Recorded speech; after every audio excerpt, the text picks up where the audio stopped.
curious cases of missing body parts. Human symmetry: 2 eyes, 2 ears, 2 arms, 2 legs, 5 toes on each foot, and 5 fingers on each hand. When these parts go missing, everything changes. Here's a list of mysterious missing body parts by natural or unnatural means.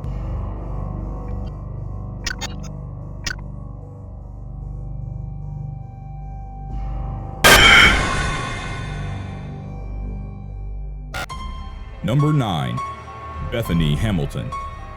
Bethany Hamilton was only 13 years old and already a surfer of some renown when she was attacked by a tiger shark. While out for a morning surf on Halloween Day, October 31st, 2003 in Kauai, Hamilton was lying on a surfboard with her left arm dangling in the water when a 14-foot tiger shark attacked her, ripping off her left arm at the shoulder. She was rushed to a hospital and lost almost 60% of her blood, but Bethany was strong and courageous, quickly regaining her strength and health. Within a month, she was surfing again despite her disability, and she was still skilled at it too. Over the next decade, she won many surfing competitions against some of the best surfers in the world. Even as recently as this year, 2016, 13 years after the shark attack, she came in third in the Fiji Women's Pro Surfing event. Bethany wrote a book about her journey, which later became a movie. This movie, Soul Surfer, was released in 2011.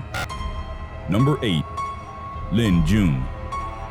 A woman who worked for the Canada Post for 30 years unknowingly delivered a severed human foot to the main government office of the Conservative Party in Ottawa, Ontario. Government officials opened the package on May 29, 2012, only to discover that it contained a bloody severed foot. Police were immediately called and picked up the grisly package. Just hours later, a postal worker discovered a second package set to be delivered to the Liberal Party headquarters, also in Ottawa, Ontario. The Liberals and Conservatives are the two main political parties in Canada. The second package, which never reached its destination, held its own grisly surprise: a severed human hand. It was later determined that both severed body parts were sent from the same address and came from the same body. Luke Magnotta, a deranged killer, had murdered and dismembered international student Lynn June. To add complete indignity to injury, Magnotta filmed the murder and dismemberment, broadcast it on the internet, and mailed the body parts to the various locations across Canada. After an international manhunt, Magnotta was tracked down to an internet cafe in Berlin, where he was found reading news stories about himself moments before he was captured and arrested. In December 2014, Magnotta was convicted of first-degree murder and a slew of other charges. He currently sits in jail for a minimum of 25 years without the possibility of parole. Number 7. Terry Fox. According to the Amputee Coalition, 500 people lose a limb each day. One such amputee is Terry Fox, a Canadian who was diagnosed with osteosarcoma in 1977. He had been feeling pain in his knee when he was 18 years old. Osteogenic sarcoma is a fast-spreading cancer that often starts in the knee. The only way to try to stop the cancer at the time was amputation. He had his right leg amputated a few inches below the knee. The courageous youngster decided to try to run across Canada on a prosthetic leg in order to raise awareness and money for cancer research. In the months before he died, he ran from St. John's, Newfoundland on Canada's east coast to Thunder Bay, Ontario, a run covering over 5,000 kilometers in just 143 days. He averaged over 40 kilometers a day, equivalent to running a daily marathon. The cancer eventually spread to his lungs, and Terry Fox passed away on June 28, 1981. Today, his Marathon of Hope is recreated every September around the world to raise money for cancer research. The cure rate for osteosarcoma today is over 80%. If Terry Fox had osteosarcoma today, not only would he have lived, but he likely would not have even lost his leg. Number 6. Brendon Bernard.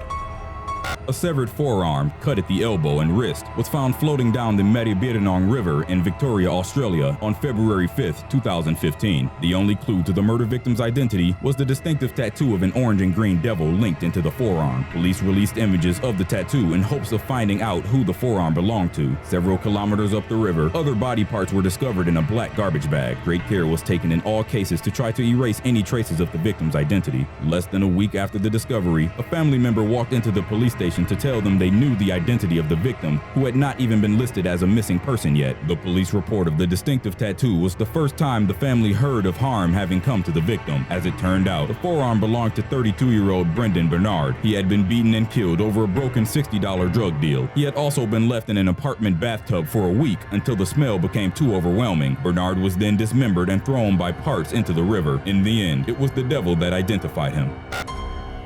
Number 5. Kyle Maynard.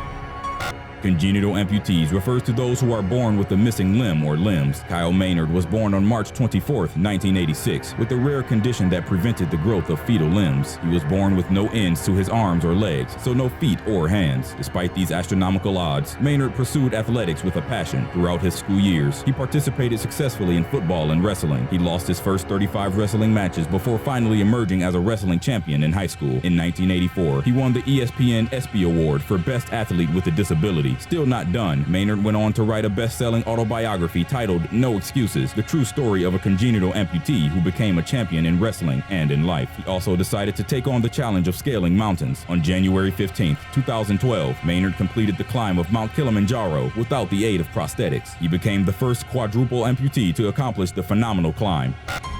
Number 4. Oscar Pistorius. Oscar Pistorius' fame came as a result of overcoming the loss of both legs below the knee to eventually become the first amputee to compete in the Olympics. Born on November 22, 1986, in Johannesburg, South Africa, he was born without the fibula bone in either of his legs. Both his legs were amputated below the knee at a mere 11 months old. He would eventually compete in the Paralympics, winning several key races and establishing himself as a force to be reckoned with. Despite trying strenuously, Pistorius was not selected to appear in the 2008 Olympics. In 2011, he successfully challenged the International Olympic Committee, or IOC, to compete in the 2012 London Olympics. At first, the IOC declined his opportunity, stating that his prosthetic legs gave him an unfair advantage. They eventually relented, and the Blade Runner, as he was nicknamed, ran in the 400-meter and the 4x100-meter relay. Both times he reached the semifinals. He was the flag bearer for the South African team for the closing ceremonies. But the following year, this took an unfortunate turn when he was charged with murdering his girlfriend at his home in South Africa. There was no disputing that he killed his girlfriend, South African model Riva Steenkamp, on Valentine's Day, February 14, 2003. Pistorius claimed that he thought she was an intruder and shot her several times through a locked bathroom door. He was convicted of a lesser charge of culpable homicide, which is similar to manslaughter in North American courts. He was sentenced to 5 years in prison. Within 2 years, he was released early and placed under house arrest for 4 years. Justice finally caught up to him, though, in December 2015, when the South African Appeals Court ruled that Pistorius should in fact have been found guilty of first-degree murder. This time, he was sentenced to 6 years in prison and sent back to jail, where he currently resides. Number 3. Cassidy Hooper.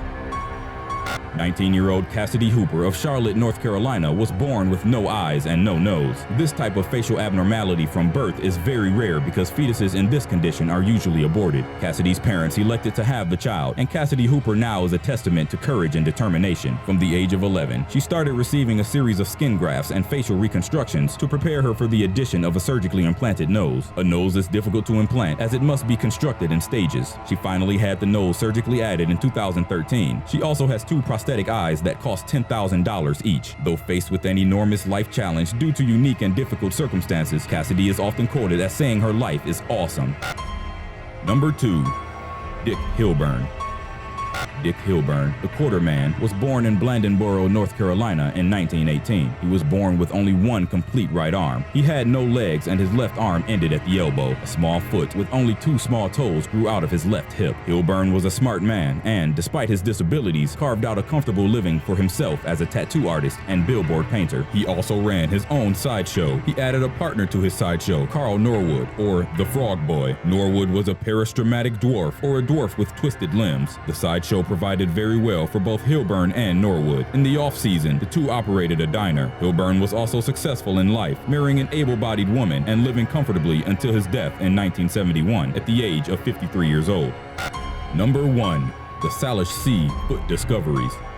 August 20th, 2007, a Washington woman walking on Jebediah Island in the Salish Sea off the coast of Vancouver Island spots a running shoe along the shore. She picked it up, looked at it, and was shocked to find an intact human foot inside a sock in the shoe. Just 1 week later, a second shoe was discovered, this time on nearby Gabriola Island. It too contained a severed human foot. It was later determined that both feet were actually disarticulated and not severed. They had deteriorated from the water conditions and had most likely fallen off a body. The 2 feet were also not related. Then, On February 8, 2008, another shoe, similar in condition to the previous two, was found on the shores of Valdez Island, which is again in the same general area. There was a foot inside that shoe as well. Over the next 9 years, a total of 17 disarticulated feet were found in the Salish Sea off the coast of Vancouver Island in both Canada and Washington state. Many theories were proposed as to why the human feet and just feet were turning up along the shorelines in the Salish Sea and neighboring areas. Some speculate that there had been a boat accident and the feet were just turning up where the currents ran. At least 7 of the feet have been identified. Some were suicides. The rest continue to be mysteries. Equally mysterious is why just the feet have turned up and no other body parts, and why all have turned up in the same general area. Nevertheless, the investigation continues. There are many theories, but few real answers.